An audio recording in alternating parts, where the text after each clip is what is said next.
माता रामो मत पिता रामचंद्रः स्वामी रामो मत सखा रामचंद्रः सर्वस्वं मे रामचंद्रो दयालुर् नान्यं जाने नैव जाने न जाने राम रामेति रामेति रमे रामे मनोरमे सहस्रनाम तत्तुल्यं राम नाम वरानने राम नाम वरानने। मित्रों नमस्कार, मैं आपका मित्र अनिल त्रिपाठी आज फिर से प्रस्तुत हूँ एक नए संदर्भ के साथ। संदर्भ की गरिमा में प्रवेश करने के पहले मैं आज आप लोगों से एक बड़ी ही रोचक, बड़ी सुंदर, छोटी सी एक कथा प्रस्तुत करना चाहता हूँ। आशा है आपको पसंद आएगी और बहुत ही प्रेरणादायी होगी। बंधुओं, एक बार की बात है, बैकुंठ में श्री यमराज जी भगवान से मिलने आते हैं। भगवान श्री हरि उस समय अपने कक्ष में होते हैं और भगवान गरुण जो है भगवान के कक्ष के बाहर उद्यान में ऐसे ही टहल रहे होते हैं। यमराज को जब देखा भगवान गरुण ने और भगवान ने देखा कि यमराज की दृष्टि एक बड़ी ही सुंदर छोटी सी एक चिड़िया जो उद्यान में टहल रही थी, बड़ी ही प्यारी सी चिड़िया थी, उनके तरफ यमराज बड़ी ही तीखी दृष्टि से देख रहे थे। जब कक्ष में प्रवेश कर लिया यमराज जी ने तो गरुण भगवान ने सोचा कि लगता है आज इस छोटे से परिंदे का आखिरी दिन है, क्योंकि यमराज भगवान ने आज जो है इसे बड़ी तीखी दृष्टि से देखा है। पक्षीराज गरुड़ को दया आई। पक्षीराज गरुड़ ने सोचा कि क्यों न जब तक भगवान से यमराज जी अंदर मिलते हैं, मैं इस छोटे से परिंदे को इतने दूर छोड़ आऊं, इतने दूर छोड़ आऊं जहां काल भी पहुंच ना सके। बंधुओं, गरुड़ की गति का वर्णन आपने सुना होगा शास्त्रों में, पुराणों में। गरुड़ मन की गति से चलते थे। गरुड़ की गति बड़ी न्यारी थी। गरुड़ ने उस छोटे से परिंदे को बड़े प्यार से अपने पंजे में उठाया और इतना दूर, हजारों योजन दूर एक सुरक्षित कंदरे में ले जा करके रख दिया और निश्चिंत होकर के वापस लौट आए। यमराज जब मीटिंग से बाहर निकले भगवान श्री हरि के, तो देखा कि वो परिंदा वहां नहीं था। यमराज को समझते देर नहीं लगी कि जितने देर में हमारी मीटिंग हुई है उतने देर में गरुड़ जी ने जो है इसको सुरक्षित स्थान जान करके छोड़ आए। यमराज ने थोड़ा ध्यान किया और पाया कि यह छोटा सा परिंदा जिस कंदरे में पहुंच गया है, दरअसल वहां सुरक्षित नहीं बल्कि बहुत ही असुरक्षित था। यमराज ने गरुड़ से बोला मुस्कुराते हुए कि हे गरुड़, जब मैं आया निश्चित ही तुमने मुझे उस परिंदे को घूरते हुए देख लिया था, तुम्हें दया भी आ गई, लेकिन मैं उस परिंदे को इसलिए नहीं घूर रहा था जो तुम समझ रहे हो। मैं ये सोच रहा था कि इसका काल इतना दूर है जहां ये परिंदा चाह करके कई जन्मों तक अगर उड़ान भरे तो पहुंच नहीं सकता है, और वह काल जो है इसका चाह करके भी कई जन्मों तक चलता रहे तो भी वो यहां नहीं पहुंच सकता है, और इसकी मृत्यु बिल्कुल सन्निकट है। तो यह संभव कैसे होगा? यह मृत्यु निर्धारित समय पर कैसे होगी? यह परिंदा यहां है, इसका काल अतिशय दूर बैठा हुआ है। बोले, हे गरुड़, तुमने जिस कंदरे में इस पक्षी को छोड़ दिया, यह जान करके कि वहां ये सुरक्षित है, दरअसल इसका काल सर्प वहीं बैठा हुआ है जो इसको निगल लिया होगा। मैं यही सोच रहा था कि यह काल की गति, यह अमिट गति कैसे संपादित होगी, कैसे आज पूरी होगी, भगवान इसे कैसे पूरी करेंगे? निर्धारित समय पे मृत्यु इस परिंदे की कैसे होगी? गरुड़ को बहुत अचंभा हुआ, गरुड़ को दुख भी हुआ। बंधुओं, आज एक सृष्टि के बारे में विशद और गहन चर्चा करनी है। आशा है कि आप कुछ तथ्यों से, कुछ सूत्रों से बहुत ही भली भांति परिचित हैं। हमारे आचार्य आदि शंकराचार्य ने ब्रह्म की सत्ता को और जीव की सत्ता को और माया को बड़ी भली भांति वर्णन किया है। सबकी गति, सबकी मति का चर्चा बहुत ही गंभीरता से किया है। एक छोटा सा श्लोक उन्होंने कहा है, श्लोक आर्धेन प्रवक्ष्यामि यदुक्तम ग्रंथ कोटि भी ब्रह्म सत्यम जगत मिथ्या जीवो ब्रह्मैव नापरः। हम जीव को अनित्य समझते हैं, लेकिन दरअसल जीव अनित्य नहीं है। आदि शंकराचार्य कहते हैं, ब्रह्म सत्यम जगत मिथ्या। जगत जो है मिथ्या है। मिथ्या का मतलब झूठा नहीं है। हम सूरज, चंद्रमा, पृथ्वी, नदियां, समुद्र, जो कुछ भी देख रहे हैं, दिन रात देख रहे हैं, यह झूठा नहीं है। मिथ्या का अर्थ कदापि झूठा नहीं है।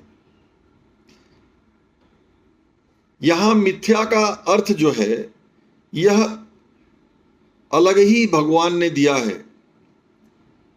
भगवान शंकराचार्य ने जो ब्रह्म सत्यम जगत मिथ्या कहा है, उसका भाव यह है कि जो जीव है वह अनित्य नहीं है। जीवो ब्रह्मैव नापरः। जीव को उन्होंने बताया है कि जीव ब्रह्म ही है, ब्रह्म ही है। गीता में भगवान श्री कृष्ण ने भी यही बात संपादित किया है। गीता में भगवान श्री कृष्ण ने ममैवांशो जीव लोके जीव भूतः सनातनः मनः षष्ठानि इंद्रियाणि प्रकृति स्थानि कर्षति, अर्थात बताया है कि ममैवांशो, भगवान कहते हैं कि यह जीव जो है मेरा ही अविनाशी अंश है और मैं अंशी हूं। मेरी जो अवस्था है, जीव की उतनी ही अवस्था है। जीव जरा सा भी मुझसे एक पल भी छोटा नहीं है, मेरा ही अंश है, अविनाशी अंश है। मनः षष्ठानि इंद्रियाणि प्रकृति स्थानि कर्षति। जब हम शरीर त्यागते हैं तो मन पंच ज्ञान इंद्रियों समेत एक स्थान से दूसरे स्थान पर इस जीव के साथ चला जाता है, और साथ में जाता है हमारा पाप और पुण्य। हमारे कर्म जाते हैं, हमारे जो संचित कर्म हैं इस जीवन के, वो हमारे प्रारब्ध में जुड़ जाते हैं, और दूसरे जन्म के साथ हमें थोड़ा सा भगवान पुण्य और पाप दोनों का मिश्रण मिला करके प्रारब्ध रूप दे देते हैं। प्रारब्ध रूप में हम सुख अथवा दुख भोगते हुए नए कर्म, क्रियमाण कर्म करते हैं, जो संचित होता जाता है, और बाद में चल करके हमें प्रारब्ध रूप में फिर से अन्य जन्मों में मिलता है। बंधुओं, हमने सुना है कि यहां एक पत्ता भी भगवान के मर्जी के बिना हिलता नहीं है। मैं आपसे जो संवाद करने बैठा हूं, इसमें भी भगवान की ही उत्प्रेरणा है, भगवान के बिना प्रेरणा के हम आपसे जो आज संबोधित कर रहे हैं, बिल्कुल ऐसा नहीं हो सकता था। बंधुओं, भगवान ने इस बात का सत्यापन और इसका मिथ्यापन दोनों बताया है। बंधुओं, मैं कुछ प्रश्नों के साथ आपको आज छोड़ना पसंद करूंगा। गीता में संपादित भगवान श्री कृष्ण के जो संवाद हैं, उसमें भगवान ने 5वें अध्याय में वर्णन किया है, न कर्तृत्वं न कर्माणि लोकस्य सृजति प्रभु। न कर्तृत्वं न कर्माणि लोकस्य सृजति प्रभु।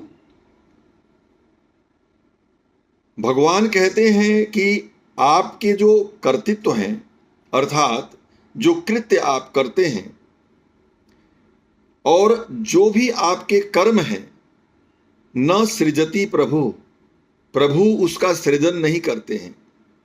न कर्म फल संयोगम